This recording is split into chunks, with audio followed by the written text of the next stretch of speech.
Thank you, Dale and Dr. McDonald, for inviting us here today. We thought we would interact at the podium in the few minutes that we've been allotted.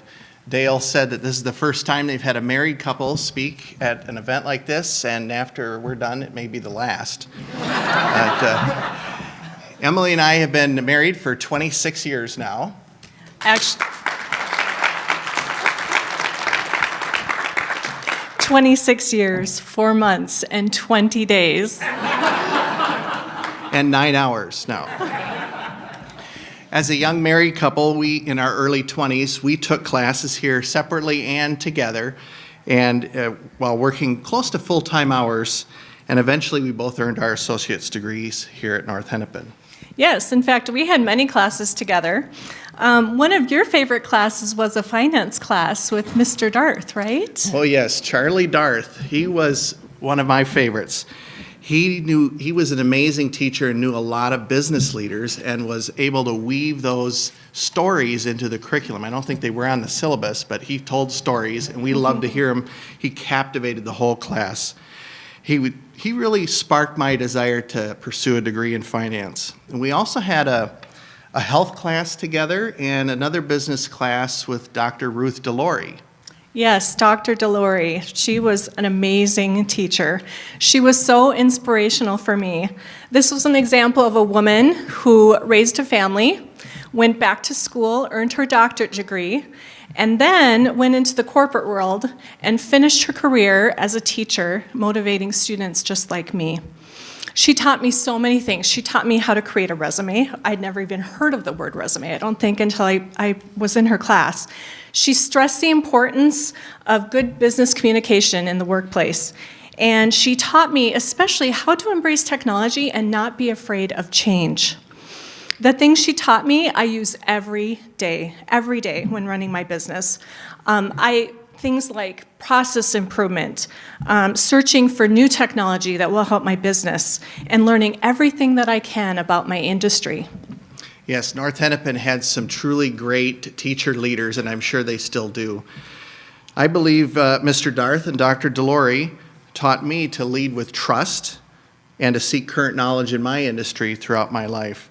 Today, with my fundraising team, I try to lead by example and gain trust by delegating meaningful assignments. And we also continue to learn about our industry, and we share what we learn together in our team meetings. Yeah, I also try to lead by example and work to earn the trust of those that I work with. I believe that because I build trust with them, I don't feel the need to micromanage them, and so as a result, we're more efficient. So today we're discussing bold leadership. David, what does bold leadership mean to you? Well, I think bold leadership is a blend of creative, calculated risk-taking, as mentioned before, but also paired with good old-fashioned hard work.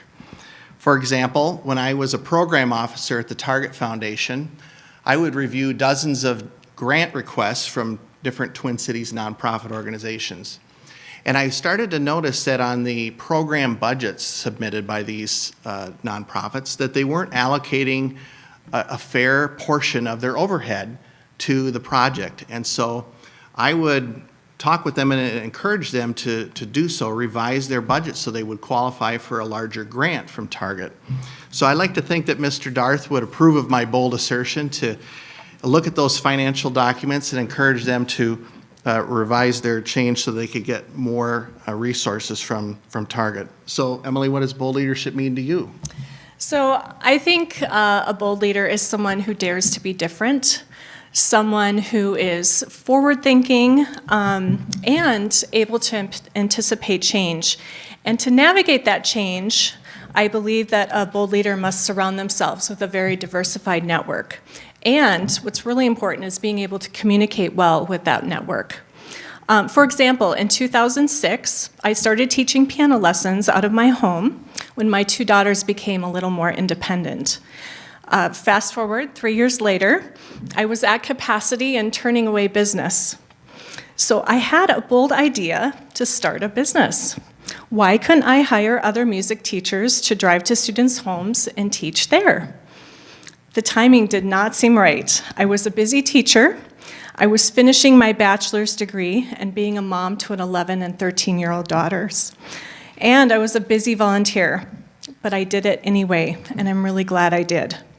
Yes, I was busier and more stressed out, but I learned from others in my network and by reading just about every business book I could get my hands on.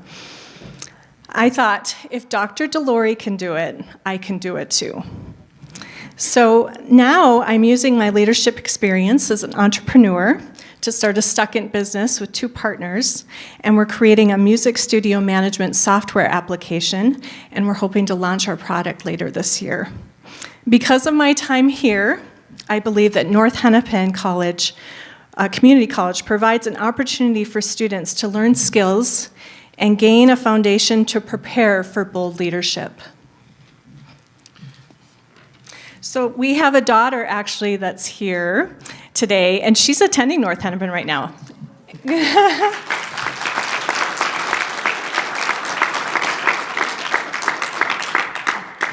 And so she's currently a student here, and we're hoping she has the same great experience that we had at North Hennepin.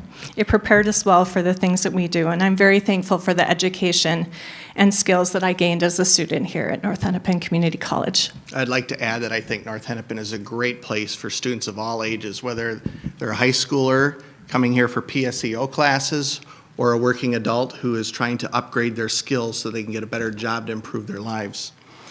We both found that the faculty and staff worked very hard when we were students to help us succeed. And we know they knew our names. They cared about us. They talked to us before and after class. They were available for us. They not only passed on the skills that they were assigned to teach in the classroom, but they also taught leadership skills and weave that into the lessons, the curriculum. Emily and I are proof that the public investment in places like North Hennepin Community College is a wise and efficient use and is an example of good government in action. We believe strongly that North Hennepin truly is a place that is shaping tomorrow's leaders. Yeah, in closing, thank you again, Dale and Dr. McDonald, for inviting us here today and for hosting this Bold Leadership Conference or Summit. I'd like to end with a quote from President John Quincy Adams. He said, "If your actions inspire others to dream more, learn more, do more, and become more, you are a leader." Thank you.